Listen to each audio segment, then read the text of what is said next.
سیر و اعلام النبلاء میں ہے،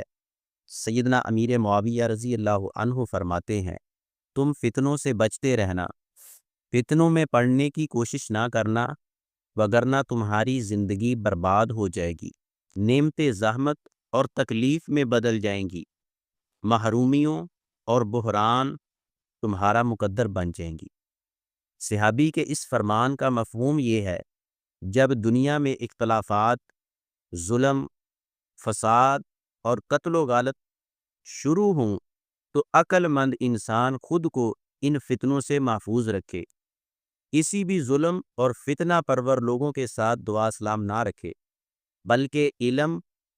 عمل، علماء اور قرآن و حدیث کے ساتھ وابستہ رہے۔ فتنہ صرف لڑائی جھگڑا یا فحاشی عیاشی ہی نہیں ہے، بلکہ زبان، سوشل میڈیا، جھوٹا پروپوگنڈا یا حق سے لا علمی بھی فتنہ میں پڑنے کے ذرائع ہیں۔ فتنے میں مبتلا ہونے سے امن و سکون ختم ہو جاتا ہے، تجارت رک جاتی ہے، معیشت ٹوٹتی ہے، مہنگائی اور غربت میں اضافہ ہو جاتا ہے۔ قرآن و حدیث میں بڑی تاکید کے ساتھ فتنے سے بچنے کا حکم آیا ہے، کیونکہ فتنہ انسان کی عزت، رزق،